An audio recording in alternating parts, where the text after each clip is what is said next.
¿Sabías que orar por un enfermo sin comprender ciertas verdades espirituales puede hacer más daño que dentiren? En Santiago 5:15 leemos: y la oración de fe salvará al enfermo, y el Señor lo levantará, y si hubiere cometido pecados, le serán perdonados. Esta promesa poderosa no se activa automáticamente con solo pronunciar palabras. No es una fórmula mágica, amigos míos. Hay condiciones espirituales, actitudes del corazón y principios bíblicos que deben estar presentes para que esa oración sea verdaderamente eficaz. Hoy, el Espíritu Santo nos llama a despertar. Veremos cómo no toda oración produce sanidad, y que existen 5 claves espirituales que no puedes ignorar antes de interceder por un enfermo. Te mostraremos cómo discernir el momento correcto, el estado del corazón del intercesor y la voluntad soberana de Dios en cada situación. Revelaremos los pasos para orar con autoridad, conforme al Espíritu, y no por emoción o costumbre religiosa. ¿Estás listo para entender lo que Dios tiene reservado para ti cuando oras por los enfermos? ¿Estás listo para dejar de pronunciar palabras vacías y comenzar a mover el cielo con tu clamor? Escúchame bien. Cuando Jesús vio a la mujer encorvada que llevaba 18 años imposibilitada para enderezarse, no le recetó descanso ni le preguntó por sus hábitos alimenticios. No, él discernió algo que nadie más veía. El mundo veía una condición médica, una espalda rota por el tiempo. Pero Jesús vio una cadena espiritual. Lucas 13:11 nos dice: y había allí una mujer que desde hacía 18 años tenía espíritu de enfermedad y andaba encorvada y en ninguna manera se podía enderezar. Esa enfermedad no era producto del desgaste físico, ni del paso del tiempo, ni siquiera de una condición genética, era espiritual. Y Jesús, movido por compasión y revestido de autoridad, le habló directamente a la raíz de su aflicción. No trató el síntoma, trató el origen. Esta escena nos revela una verdad poderosa que a menudo ignoramos en nuestras iglesias hoy. No toda enfermedad tiene una causa visible y mucho menos médica. A veces detrás de un cuerpo quebrantado hay un alma atada, y aquí es donde muchos fallan. Se apresuran a imponer manos, a declarar sanidad, a clamar con fuerza, sin siquiera detenerse a preguntar: Señor, ¿cuál es la raíz de este dolor? Si Jesús, el Hijo de Dios, discernía antes de sanar, ¿cómo pretendemos nosotros actuar sin dirección espiritual? Orar por un enfermo sin entender su condición espiritual es como intentar apagar un incendio rociando agua sobre el humo. No estás yendo al núcleo, no estás liberando al cautivo, solo estás calmando lo superficial por unos momentos. La enfermedad en la Biblia no siempre es solo un padecimiento del cuerpo. A veces es una señal, un reflejo o un síntoma de una realidad espiritual mucho más profunda. En Marcos 9, un padre desesperado lleva a su hijo poseído por un espíritu mudo. El niño convulsionaba, echaba espuma por la boca, se caía al suelo. Hoy alguien lo llamaría epiléptico. Un médico le daría un diagnóstico neurológico, pero Jesús lo llamó por lo que era un espíritu inmundo. Él no diagnosticó, él liberó y el niño fue sano. Eso no significa que toda enfermedad es demoníaca, pero sí significa que toda enfermedad debe ser discernida. Hay aflicciones del cuerpo que tienen origen emocional, heridas del alma que terminan enfermando la carne. El libro de Proverbios lo deja claro como el cristal. El corazón alegre constituye buen remedio, mas el espíritu triste seca los huesos. Proverbios 17:22. ¿Cuántos huesos secos no habremos intentado sanar sin haber tocado antes el espíritu que los marchita? La sanidad verdadera comienza en el lugar invisible. Por eso, antes de orar por un enfermo, lo primero que un verdadero intercesor debe hacer no es abrir la boca, sino inclinar el oído, preguntar a Dios en lo secreto: ¿qué me estás mostrando aquí? ¿Qué hay detrás de este dolor? Porque si el Espíritu no revela, el hombre solo repite fórmulas, y las fórmulas no sanan. La revelación sí. Permíteme compartirte algo personal. Recuerdo el caso de un pastor que fue llamado a orar por una mujer con fuertes dolores de estómago. Varios ministros habían orado por ella antes. Declaraciones de sanidad, aceite ungido, imposición de manos. Nada funcionaba. La frustración crecía. La fe de la mujer se debilitaba. Cuando este pastor llegó, no comenzó con una oración fuerte, no hizo un espectáculo. Solo la miró, guardó silencio y luego le preguntó con una suavidad guiada por el Espíritu: ¿a quién no has perdonado? La mujer rompió en llanto. Llevaba años guardando un rencor profundo contra su hermano. Después de confesarlo y perdonarlo, su dolor desapareció sin que nadie tuviera que levantar la voz. Ese día no solo fue sanada, fue liberada. No era una dolencia médica. Era un veneno espiritual que estaba pudriendo su interior. La enfermedad en muchos casos es la voz del alma gritando que algo está mal.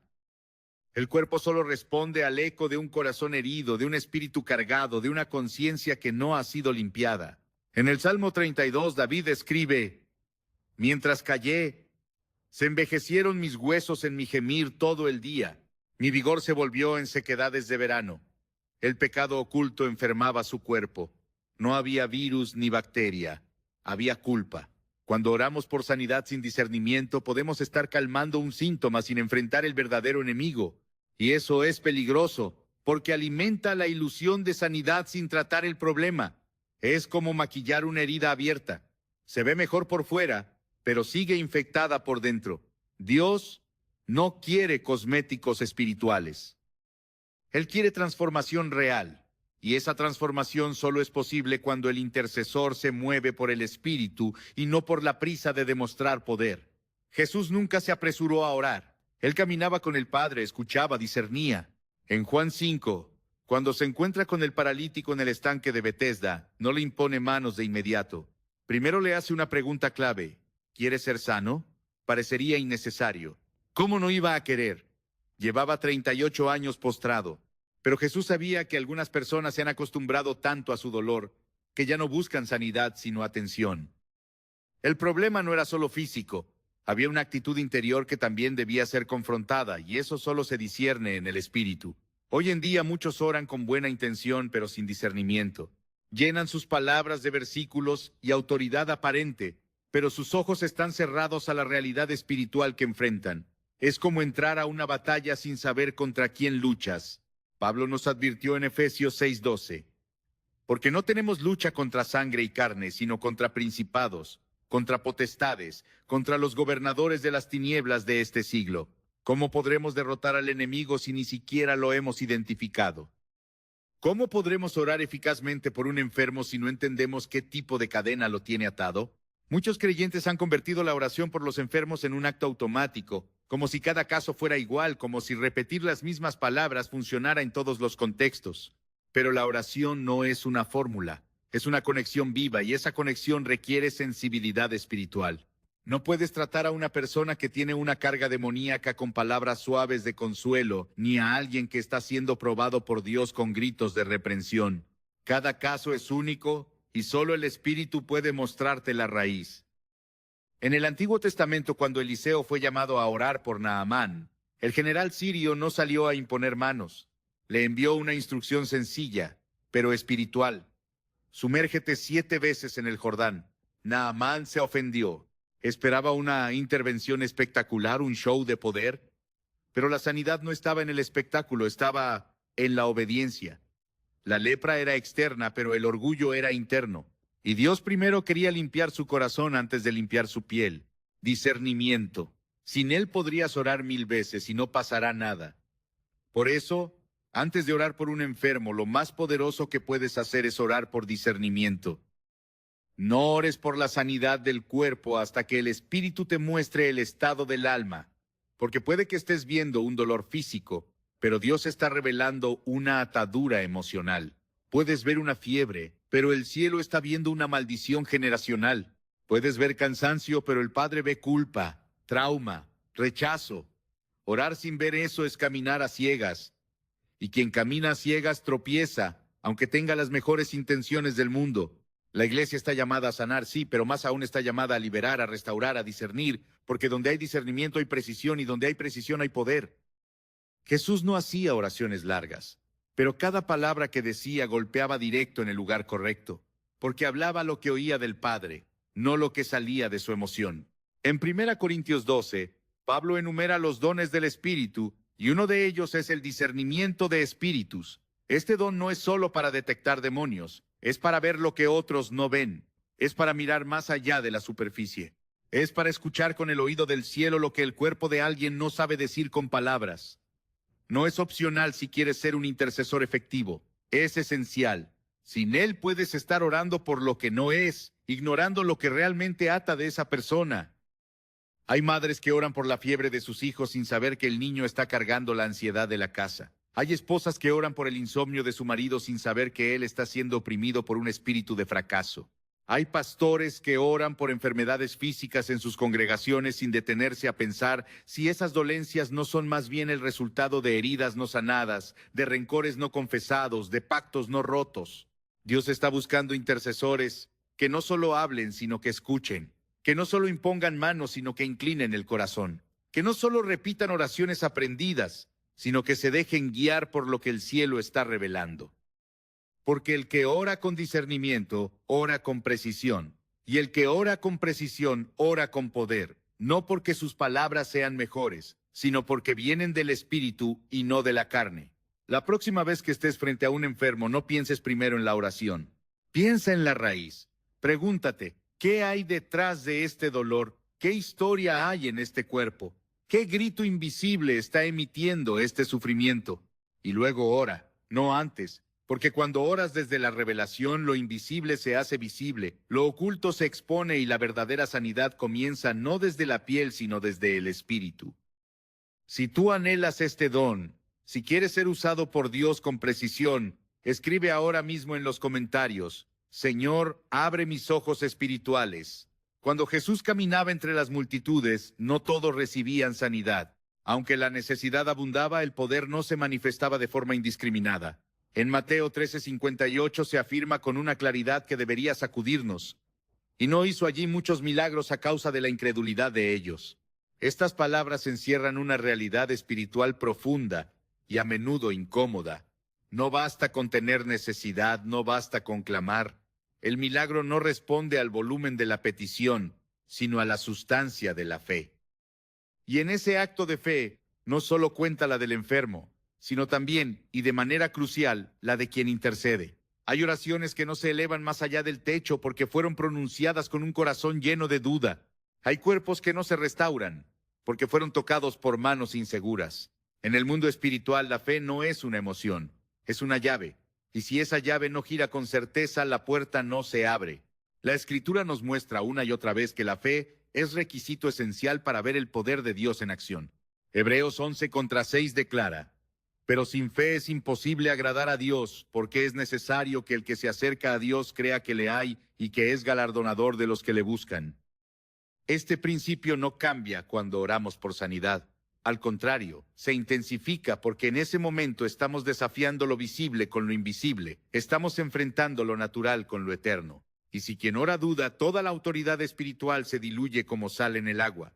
Jesús mismo enseñó en Marcos 11:23: porque de cierto os digo que cualquiera que dijere a este monte, quítate y échate en el mar, y no dudare en su corazón, sino creyere que será hecho lo que dice, lo que diga le será hecho.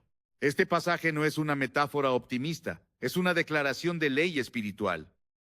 La fe verdadera no es un pensamiento positivo, es una convicción nacida del Espíritu, arraigada en la palabra y sostenida por obediencia.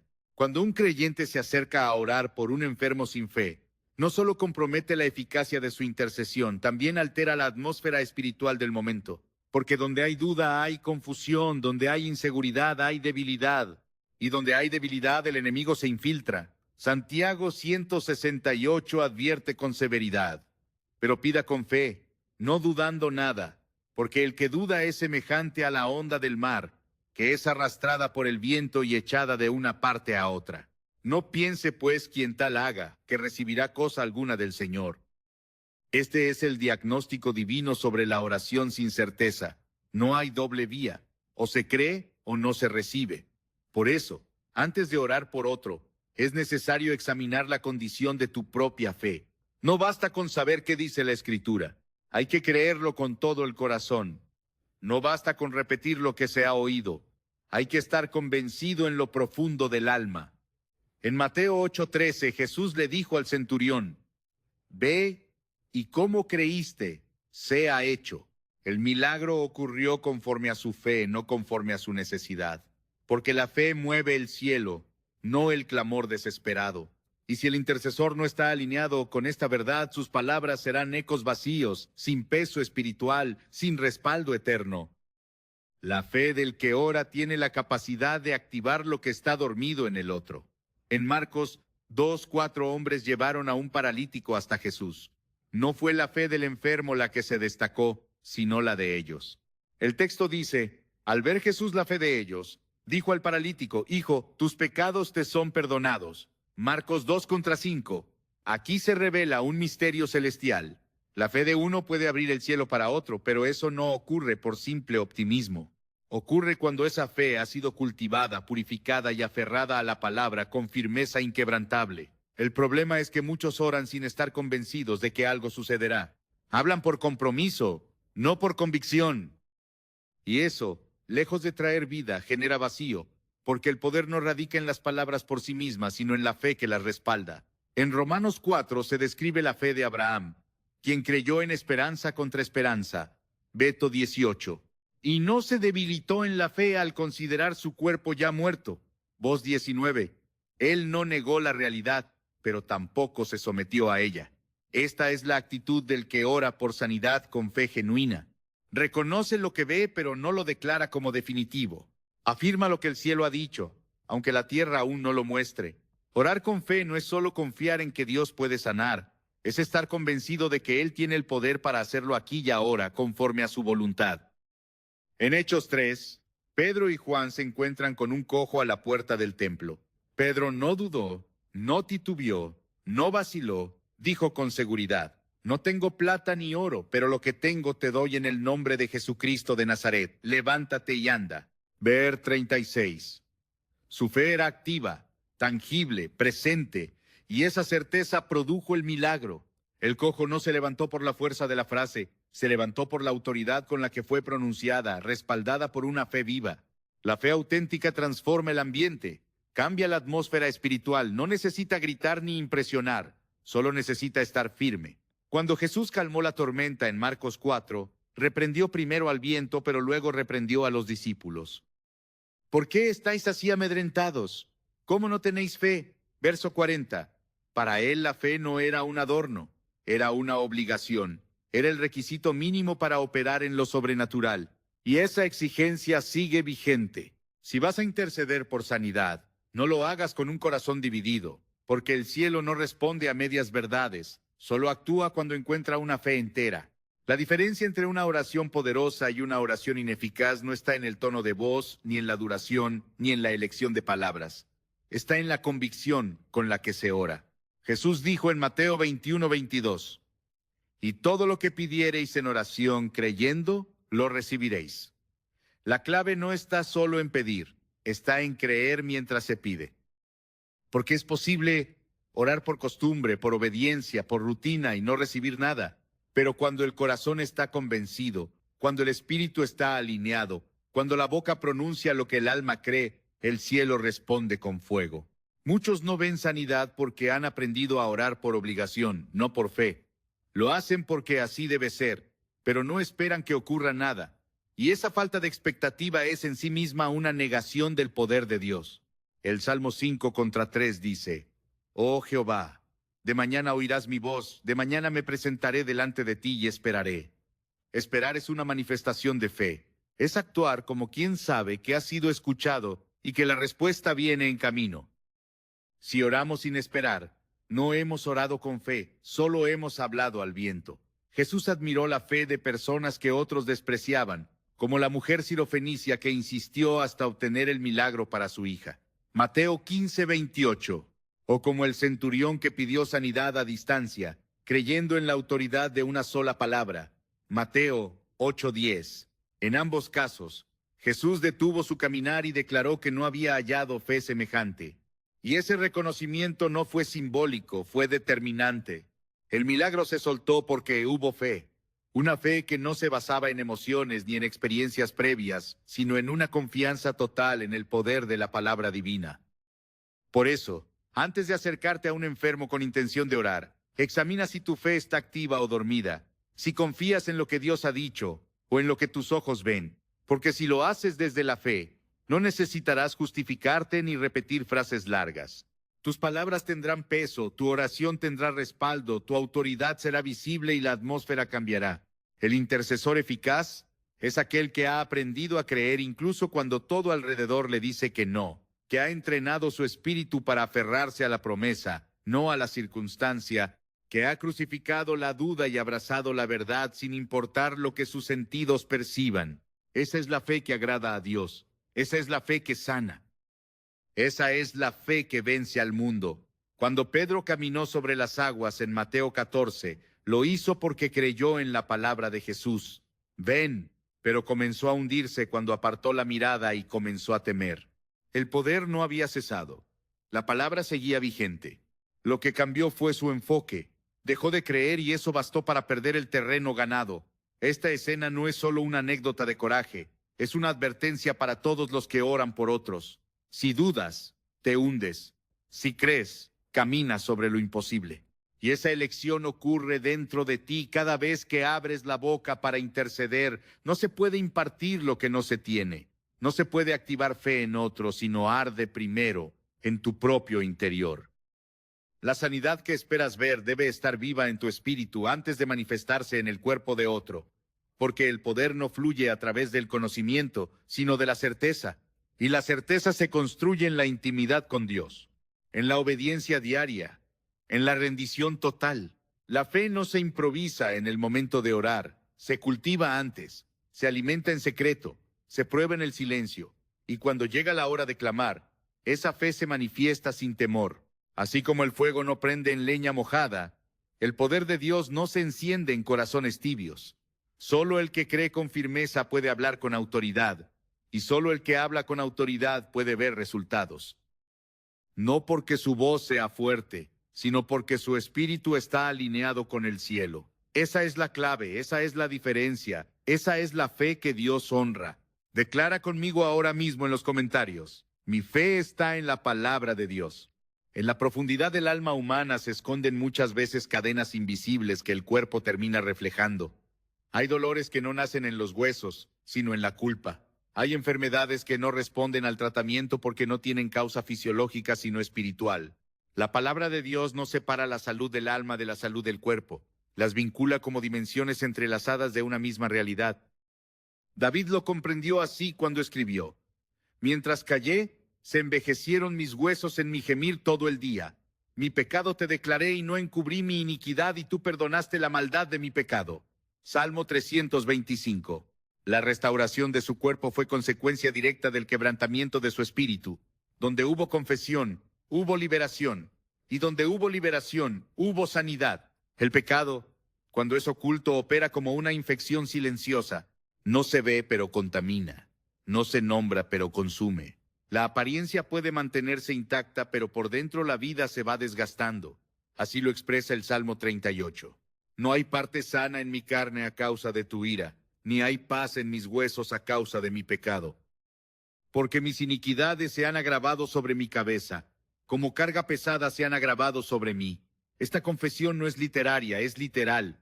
El pecado que no se expone ante Dios comienza a corroer el alma hasta tocar la carne. Y si alguien intercede por sanidad sin confrontar primero esa raíz, solo estará tratando los síntomas mientras el origen permanece intacto. Jesús no separó jamás el perdón del poder sanador. En Marcos 2, cuando le presentaron al paralítico, sus primeras palabras no fueron levántate, fueron: tus pecados te son perdonados. Solo después de limpiar su alma, ordenó al cuerpo levantarse. No fue casualidad, fue prioridad. La restauración espiritual precede a la sanidad física porque el cuerpo sigue al espíritu. Un corazón cargado no puede sostener un cuerpo libre. Una conciencia acusada no puede vivir en plenitud. Jesús discernía la raíz del quebranto y actuaba primero sobre ella. Por eso sus milagros eran completos, porque no solo sanaban lo visible, también liberaban lo invisible. Muchos oran por la recuperación física de otros sin siquiera considerar el estado del alma. Asumen que el dolor es externo sin preguntarse si hay ataduras internas que impiden que la sanidad fluya. El pecado, cuando permanece sin confesar, se convierte en un obstáculo entre el ser humano y el poder de Dios. Isaías 59:2 lo deja claro. Vuestras iniquidades han hecho división entre vosotros y vuestro Dios, y vuestros pecados han hecho ocultar de vosotros su rostro para no oír. No se trata de que Dios pierda poder para sanar, sino de que el canal de conexión se bloquea por la falta de arrepentimiento, y donde no hay arrepentimiento no hay restauración. La sanidad que proviene de Dios fluye por caminos limpios. No puede ser sostenida por corazones endurecidos ni por vidas ocultas. En Santiago 5:16 el apóstol exhorta: confesaos vuestras ofensas unos a otros y orad unos por otros para que seáis sanados. Aquí se establece una secuencia espiritual que no puede ignorarse. Primero viene la confesión, luego la intercesión y entonces la sanidad. Cuando se invierte ese orden se pierde eficacia, porque Dios honra la verdad, no la apariencia. No responde a lo que se dice en público, sino a lo que se rinde en lo secreto. El pecado oculto crea un ambiente donde la oración se vuelve débil, donde no hay confesión, la autoridad espiritual se diluye, porque el poder de la oración no radica en la intensidad, sino en la integridad. En Juan 9:31 se afirma: y sabemos que Dios no oye a los pecadores, pero si alguno es temeroso de Dios y hace su voluntad, a ese oye. La disposición a confesar y abandonar el pecado es parte esencial de la sanidad, no como una condición para merecerla, sino como una apertura que permite que la gracia fluya sin obstáculos. Cuando Jesús sanaba, lo hacía desde una visión integral del ser humano. No curaba heridas físicas ignorando los estados del alma. No separaba el espíritu del cuerpo. Su mirada penetraba más allá de los síntomas. En Juan 5, el paralítico del estanque de Betesda fue sanado luego de años de enfermedad.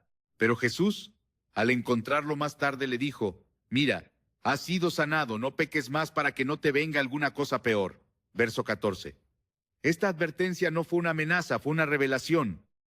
El pecado no solo bloquea la sanidad, puede provocar recaídas peores si no se rompe el ciclo espiritual, porque el pecado no solo enferma, también regresa si no es enfrentado con arrepentimiento sincero.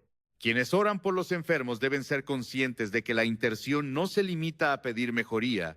Muchas veces deben ser instrumentos de confrontación espiritual, no para condenar, sino para despertar, no para exponer con dureza, sino para invitar al arrepentimiento. Porque cuando el corazón se quebranta, el cielo responde con misericordia, y cuando la boca confiesa, el cuerpo puede comenzar a sanar. El Salmo 103:33 exalta a Dios diciendo: Él es quien perdona todas tus iniquidades, el que sana todas tus dolencias. No son acciones separadas, van juntas. El mismo Dios que perdona es el que sana. El mismo amor que limpia es el que restaura. La raíz del pecado no confesado es el orgullo, y el orgullo es incompatible con la gracia. Dios resiste al soberbio, pero da gracia al humilde. Santiago 4:6. Por eso la confesión no es solo un acto de sinceridad, es una llave que abre el acceso a los milagros. Mientras el alma se resista a reconocer su error, el cuerpo seguirá cargando las consecuencias, porque lo que se calla en el espíritu se grita en la carne. Y si el intercesor no guía al enfermo a una evaluación de su vida interior, estará ignorando un principio fundamental del reino. No se trata de buscar culpas donde no las hay. Se trata de tener la sensibilidad espiritual para percibir cuando una enfermedad es reflejo de un conflicto no resuelto con Dios, cuando el alma arrastra cadenas que el cuerpo no puede seguir soportando. En 1 Corintios 11, Pablo advierte a la iglesia sobre los peligros de tomar la cena del Señor sin discernimiento y declara: por lo cual hay muchos enfermos y debilitados entre vosotros y muchos duermen. 1:30. La enfermedad en este contexto era consecuencia directa de una actitud espiritual errada. No se trataba de un juicio arbitrario, sino de una consecuencia espiritual no atendida. El reino de Dios no funciona con apariencias, funciona con verdad. Jesús dijo en Juan 8:32, y conoceréis la verdad y la verdad os hará libres. No dijo que la oración los haría libres. Dijo que la verdad, cuando es conocida y aceptada, rompe cadenas. La confesión del pecado no es una humillación pública, es una declaración de guerra contra lo que ha mantenido el alma cautiva. Y cuando esa verdad sale a la luz, la oscuridad pierde poder y el cuerpo comienza a experimentar la libertad que nace de la limpieza espiritual. La autoridad para orar con eficacia se sostiene en la santidad. El intercesor que guarda pecado pierde acceso, y el enfermo que se niega a confesar limita la obra de Dios en su vida. Por eso, antes de clamar por un milagro, es necesario abrir el corazón, porque lo que no se rinde no se transforma, y lo que no se expone ante Dios no puede ser sanado por Él. El quebrantamiento es la puerta que lleva a la restauración, no como un acto de dolor, sino como una entrega que permite que la gracia fluya sin impedimentos. En el Antiguo Testamento, cuando el pueblo de Israel caía en pecado, la enfermedad y el desastre no tardaban en llegar. Pero cada vez que se humillaban, confesaban y buscaban el rostro de Dios, Él los restauraba. Así lo promete Segunda de Crónicas 7:14. Si se humillare mi pueblo sobre el cual mi nombre es invocado, y oraren y buscaren mi rostro y se convirtieren de sus malos caminos, entonces yo oiré desde los cielos y perdonaré sus pecados y sanaré su tierra. La sanidad viene después del perdón, y el perdón viene después del arrepentimiento. Esa es la secuencia que activa el poder restaurador del cielo. Por eso no se debe orar por un enfermo sin antes atender el estado de su alma, sin preguntarse si hay heridas abiertas, pactos sin romper, amarguras no entregadas o pecados no confesados. Porque la oración más elocuente no puede compensar la falta de verdad, y el amor más sincero no puede reemplazar la necesidad de arrepentimiento. La sanidad divina no es una transacción, es una consecuencia de la comunión con Dios. Y esa comunión comienza cuando el alma se rinde, el corazón se abre, y la verdad es pronunciada. Si hoy necesitas la libertad que solo el perdón de Cristo puede dar, escribe en los comentarios: Jesús, límpiame. No toda enfermedad será sanada en esta vida, y no toda oración, por más intensa que sea, cambiará un diagnóstico cuando Dios ha determinado que esa situación glorificará su nombre de otra forma. En la mente del hombre esto puede parecer injusto, pero en la economía del cielo cada lágrima, cada proceso y cada enfermedad tienen propósito. No existe sufrimiento sin registro en la eternidad. Por eso, orar sin antes conocer la voluntad de Dios no es solo un acto de ignorancia espiritual, es también una forma de desconexión, porque en el reino la verdadera autoridad no fluye desde el impulso, sino desde la alineación con el corazón del Padre. Jesús, el Hijo amado, el sin pecado, el lleno de gracia y verdad, no se movía por emoción, no sanaba por reacción, no liberaba por costumbre. Cada paso que daba, cada palabra que decía era conforme a la voluntad de su Padre. En Juan 5:19 lo declara con firmeza: de cierto os digo, no puede el Hijo nada por sí mismo, sino lo que ve hacer al Padre. Él no impuso manos por hábito, no tocó enfermos solo porque estaban allí. Actuó donde el cielo ya había dado permiso. Y ese permiso no era genérico, era específico. Jesús discernía momentos, leía el cielo, interpretaba el silencio divino, y no presumía que el milagro siempre sería la respuesta. La voluntad de Dios es perfecta, pero no siempre es comprensible de inmediato. Hay situaciones donde la sanidad se manifiesta y otras donde el proceso continúa. Hay oraciones que son seguidas por un milagro instantáneo y otras que reciben un silencio cargado de eternidad. Pablo, apóstol de poder y revelación, clamó 3 veces para que el Señor quitara de él un aguijón, pero la respuesta no fue la que muchos esperan. Dios no eliminó el dolor, no cambió la circunstancia, solo dijo: bástate mi gracia, porque mi poder se perfecciona en la debilidad. 2 Corintios 12:9. Aquí el cielo no negó la petición por falta de fe. La negó un diseño más alto, una revelación mayor, una glorificación más profunda en medio del quebranto. Es por eso que nadie debe apresurarse a imponer manos sobre un enfermo sin haber primero consultado la voluntad de Dios. No porque se dude del poder del Altísimo, sino porque se honra su soberanía. Orar sin discernimiento puede convertirse en un intento de manipular a Dios con palabras revestidas de piedad. Pero la verdadera oración nace del entendimiento, y ese entendimiento se forja en la intimidad con el Espíritu, donde no se exige, sino que se escucha, donde no se impone, sino que se pregunta: ¿qué deseas hacer aquí, Señor? En Getsemaní, Jesús enfrentó el momento más decisivo de su vida terrenal. Allí, con el alma angustiada hasta la muerte, elevó una súplica: Padre mío, si es posible, pase de mí esta copa. Pero su oración no quedó ahí. La completó con la frase que define toda verdadera intercesión: pero no sea como yo quiero, sino como tú. Mateo 26:39. En esa entrega total se revela el corazón del Hijo, que no ora por conveniencia, sino por obediencia, que no pide según el deseo inmediato, sino según el plan eterno. Esa es la actitud que debe preceder a toda oración por sanidad, porque la oración que cambia lo externo debe nacer de un corazón sometido internamente. Quien no se ha ejercitado en el conocimiento de la voluntad de Dios, fácilmente confunde deseo con dirección. Quiere que el enfermo se levante y cree que eso basta para que el milagro ocurra. Pero la Escritura enseña que esta es la confianza que tenemos en Él, que si pedimos alguna cosa conforme a su voluntad, Él nos oye. 1 Juan 5:14. La eficacia de la oración no está en la fuerza con la que se clama, sino en la coherencia con el deseo de Dios. Y ese deseo no siempre coincide con nuestras emociones.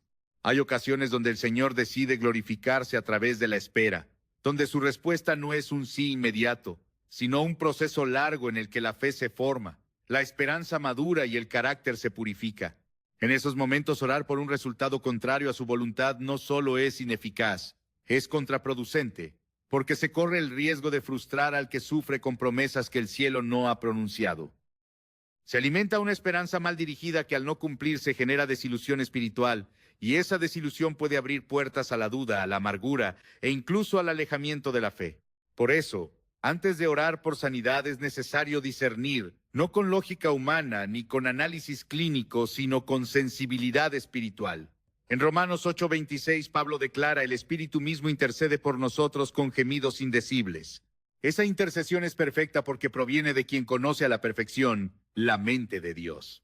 Y cuando el creyente se alinea con esa voz interior, comienza a orar no desde la carne, sino desde el Espíritu, no desde la urgencia, sino desde la obediencia. Y es allí donde la oración encuentra su verdadera fuerza. Cuando se comprende que no todo dolor debe ser removido de inmediato, se empieza a orar con mayor madurez. La súplica ya no se convierte en un intento desesperado por evitar el sufrimiento, sino en una búsqueda sincera de propósito en medio del proceso. Y esa actitud agrada al cielo porque reconoce que la sanidad no siempre es el objetivo. A veces el objetivo es la transformación del corazón. A veces es la salvación de un alma. A veces es la manifestación de una gloria que solo puede revelarse a través del quebranto. Job, justo e íntegro, no fue sanado de inmediato. Su proceso fue extenso, su dolor profundo, su pérdida inmensa, pero en medio de todo su fe no se extinguió, y al final el Señor lo restauró con creces. No porque Job lo exigió, sino porque Dios en su soberanía determinó que era tiempo de restauración. Esa restauración fue completa, no solo física, sino espiritual, emocional y relacional. Y se dio en el tiempo perfecto de Dios, no en el momento que el dolor lo demandaba. Orar por otro con esta comprensión en mente es orar con sabiduría. Es interceder con conciencia de que se está tratando con los planes eternos de Dios, no con los caprichos del momento. Cuando Elías oró para que no lloviera y luego oró para que la lluvia volviera, no lo hizo por impulso. Lo hizo porque conocía el corazón de Dios, porque había recibido dirección, porque su oración no era un intento de mostrar poder, sino una respuesta a una instrucción divina. Así debe ser también cuando se ora por los enfermos. No es un ejercicio de demostración espiritual, es un acto de obediencia nacido del conocimiento de lo que Dios ha decidido hacer en ese tiempo, en esa vida, en esa circunstancia. A veces la oración por sanidad es escuchada como un clamor de compasión, pero la respuesta divina es distinta de lo esperado. No es que Dios sea insensible, es que su visión es más amplia. Él ve lo que nosotros no vemos, sabe lo que nosotros no sabemos. Y lo que parece una negativa es muchas veces una afirmación de un plan mayor. Un plan que incluye redención, salvación, restauración o testimonio. Un plan que, aunque no incluye la sanidad inmediata, sí contiene la obra perfecta que prepara el alma para la eternidad. Por tanto, no se debe poner mano sin haber consultado primero. No se debe clamar sin haber preguntado antes, porque la oración sin dirección es solo ruido, y el toque sin respaldo celestial no transforma.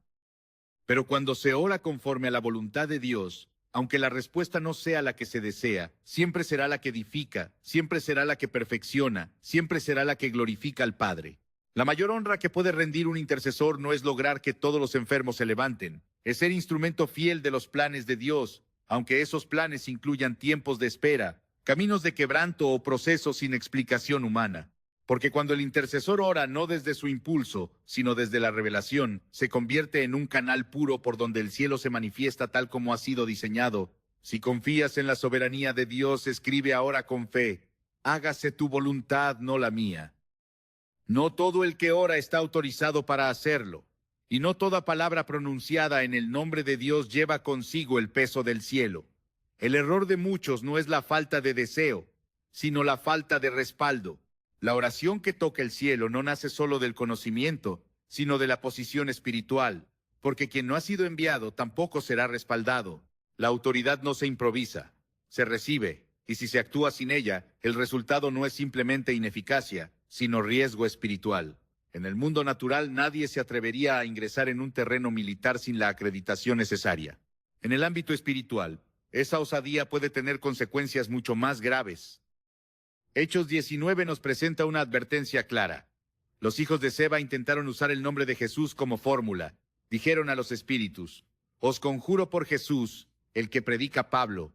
Pero el mundo espiritual no responde a referencias ajenas, no teme a palabras sin sustancia. El espíritu maligno respondió: a Jesús conozco, y sé quién es Pablo, pero vosotros quiénes sois. Y el resultado fue una humillación pública. Aquellos hombres fueron heridos y desnudos, no por falta de volumen en su voz, sino por falta de legitimidad espiritual.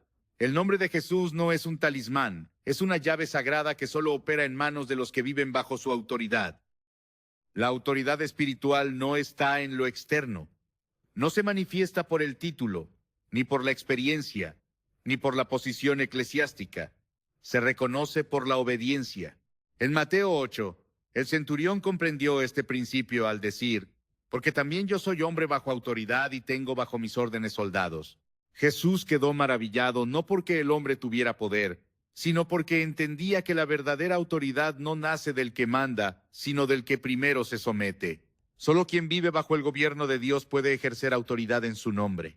Y solo el que ha sido procesado por el fuego del cielo puede hablar con un peso que sacude el mundo invisible. Quien se atreve a orar por los enfermos debe saber que está entrando en una zona de combate. La enfermedad en muchos casos es una manifestación de guerra espiritual. Y presentarse en ese campo sin la armadura de la justicia, sin la cobertura de la santidad y sin la asignación del Espíritu es jugar con fuego. Efesios 6 lo deja claro. Vestíos de toda la armadura de Dios para que podáis estar firmes contra las acechanzas del diablo. Orar sin esa armadura no solo es imprudente, es invitar al enemigo a contraatacar, porque el mundo espiritual reconoce inmediatamente quién tiene derecho a hablar en nombre del Rey y quién solo repite frases aprendidas. El ministerio de sanidad requiere una vida consagrada, no porque el milagro dependa de la perfección del intercesor, sino porque la autoridad se construye en el altar. El que no ora en lo secreto no puede pretender eficacia en lo público. El que no se somete a la disciplina del Espíritu no tiene sustancia para enfrentar las tinieblas. Santiago 5:16 dice que la oración eficaz del justo puede mucho. No dice que puede mucho la oración intensa o la oración emocional, sino la del justo. La justicia no es una declaración externa, es una realidad interna. Es el fruto de una vida alineada con los mandamientos de Dios. Sin ese alineamiento, la voz se convierte en ruido y el toque en formalidad vacía.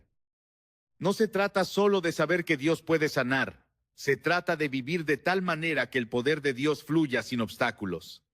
La autoridad espiritual no se manifiesta por accidente.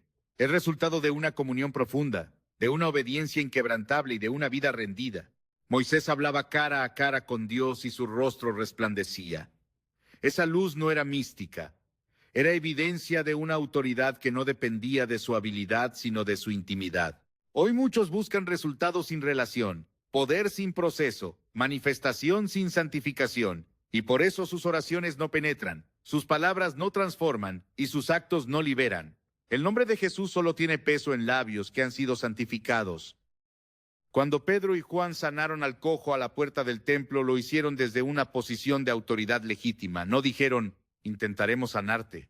Dijeron: en el nombre de Jesucristo de Nazaret, levántate y anda.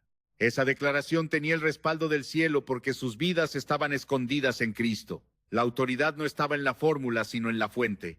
Ellos no eran repetidores de frases, eran canales por donde el poder fluía sin resistencia.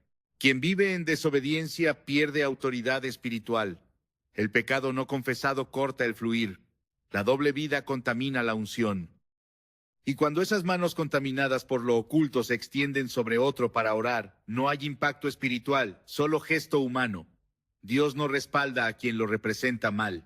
Y aunque su misericordia pueda tocar al enfermo, el intercesor quedará vacío. Porque la fuente de la autoridad no está en el acto de orar, sino en la vida detrás de esa oración. Una vida de verdad, una vida de entrega, una vida de renuncia. No basta con querer ayudar. No es suficiente tener compasión.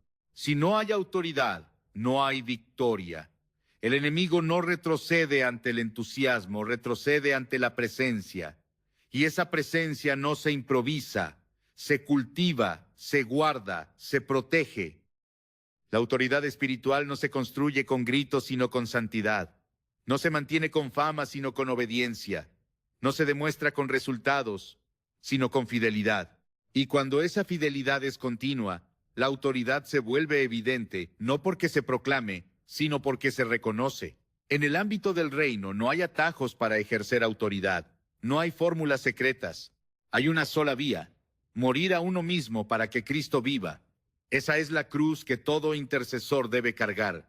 Y desde ese lugar de rendición, la voz comienza a adquirir peso eterno. El Espíritu Santo no se manifiesta por obligación, sino por invitación.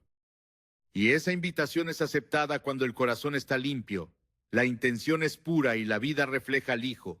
Cuando alguien ora sin autoridad, expone su debilidad al enemigo. Pero cuando alguien ora desde una posición legítima, el mundo espiritual responde: los demonios huyen, las enfermedades ceden, el poder se manifiesta, no porque el hombre sea especial, sino porque ha sido encontrado fiel. Esa fidelidad es el sello que respalda cada palabra pronunciada. Y cuando se ora desde ese lugar, no hay resistencia que no se quiebre, ni oscuridad que no retroceda. La autoridad no se negocia, no se delega por simpatía, se reconoce por fruto. Jesús dijo: por sus frutos los conoceréis. La oración eficaz no es cuestión de volumen, sino de posición. Y si esa posición está firme en Cristo, cada palabra será espada, cada frase será semilla, cada clamor será fuego. Pero si no hay autoridad, todo será intento. Y el reino no avanza con intentos, avanza con fuego, con verdad, con autoridad legítima. Jesús nunca oró por los enfermos para demostrar poder. Cada sanidad fue el resultado de una compasión profunda, no de un deseo de reconocimiento. En Mateo 14:14 leemos: y saliendo Jesús, vio una gran multitud y tuvo compasión de ellos y sanó a los que de ellos estaban enfermos. La sanidad fluyó porque su corazón estaba conmovido, no buscaba aprobación, no esperaba aplausos. Su motivación era el dolor de los otros, no la validación personal. Esta es la diferencia entre una oración que toca el cielo y otra que solo llena el espacio.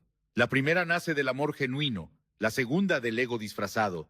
La compasión no es un sentimiento pasajero, es un reflejo del carácter de Dios. Cuando Jesús vio a las multitudes desamparadas, su reacción no fue estratégica, fue emocionalmente santa. En Marcos 1, un leproso se acercó suplicando ser limpiado. El texto dice que Jesús, movido a compasión, extendió la mano. No lo hizo para probar autoridad, no lo hizo para callar a sus críticos. Lo hizo porque su naturaleza es sanar desde el amor. Por eso, cualquier oración por sanidad que no esté impregnada de esa misma compasión está vacía de la sustancia que hace que el cielo se mueva. Muchos oran por los enfermos para ser vistos. Otros lo hacen para mantener una imagen, pero la verdadera intercesión nunca es un espectáculo, es un sacrificio. No busca la atención de los hombres, sino el alivio de los que sufren. En Mateo 6:5, Jesús advirtió: cuando ores, no seas como los hipócritas, porque ellos aman el orar en pie en las sinagogas y en las esquinas de las calles para ser vistos por los hombres. Esa advertencia sigue vigente para quien impone manos más por la cámara que por la cruz.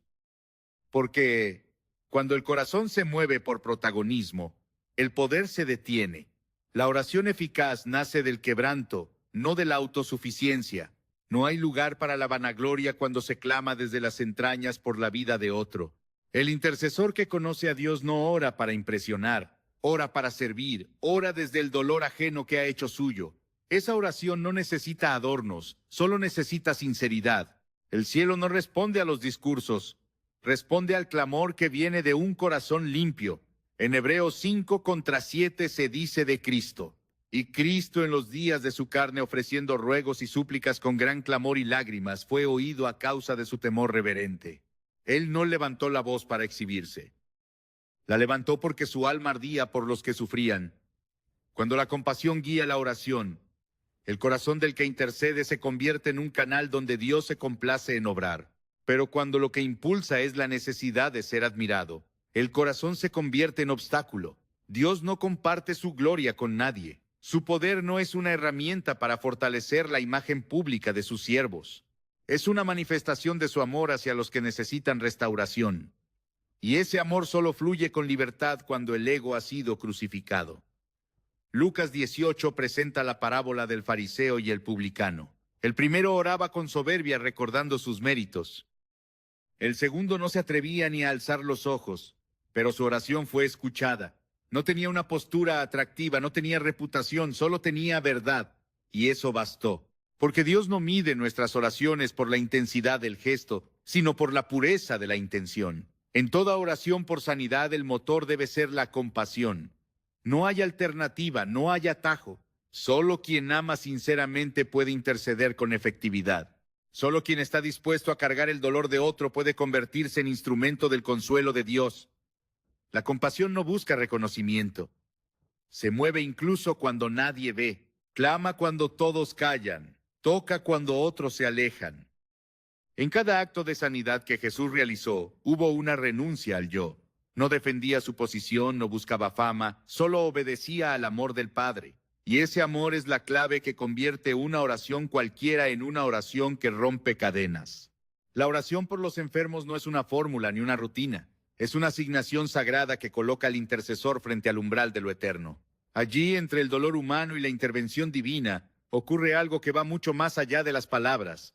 Porque cuando oras por un enfermo, estás tocando el lugar donde la fragilidad del cuerpo se encuentra con la esperanza del reino. No es un acto pequeño, es una confrontación directa con la fragilidad de la vida y la grandeza de Dios. Y solo quienes comprenden esa tensión pueden orar con el peso que el momento exige. Cada vez que extiendes tu mano, no estás solo declarando sanidad. Estás afirmando que el cielo todavía invade la tierra. Estás diciendo sin palabras que el reino de los cielos se ha acercado y que el poder de Dios no es una idea, sino una realidad. Pero también estás afirmando que este mundo con toda su enfermedad, su caos y su limitación no tiene la última palabra. La oración por sanidad no es un gesto de resignación. Es una declaración profética de que la muerte no reina, que el dolor no es soberano y que el cuerpo quebrantado no es el final. El error más común no es orar poco, sino orar sin conciencia del terreno que se pisa. Cuando oras por un enfermo, entras en una zona donde el tiempo y la eternidad se rozan, porque el cuerpo que está ante ti no es solo materia, es templo. Y aunque esté roto, aunque esté débil, aunque esté herido, sigue siendo un espacio donde Dios puede glorificarse. Por eso orar no es solo hablar, es reverenciar. Es entender que estás siendo llamado a interceder por un alma que Dios formó con detalle, amó con pasión y aún no ha terminado de escribir. No ores por un enfermo si no estás dispuesto a cargar parte de su dolor. No hables de sanidad si no estás dispuesto a caminar con quien aún no ha sido sanado, porque la oración eficaz no termina con un amén. Comienza cuando decides acompañar, sostener y creer junto al que sufre, aunque el milagro todavía no haya llegado. Esa es la fe que conmueve al cielo. No la que se impone, sino la que permanece, no la que exige, sino la que acompaña. Y cuando el milagro no llegue de la forma esperada, que tu oración no se derrumbe. Porque el poder de Dios no se mide solo por lo visible, se manifiesta también en la paz que sobrepasa el entendimiento, en la fortaleza que no se explica, en la certeza que no se ve. Allí también hay gloria, allí también hay propósito, allí también está Dios. Porque orar por los enfermos no es solo una obra de misericordia, es una proclamación de fe que anuncia que aún en medio de la fragilidad, el reino avanza, el amor no se detiene y el poder de Dios sigue siendo real. Comparte este video no por un número, sino para levantar un altar de fe en cada hogar. Ayúdanos a llevar esta verdad a un alma que la necesita desesperadamente. Suscríbete para ser parte de este ejército de intercesores que se levanta en estos últimos tiempos.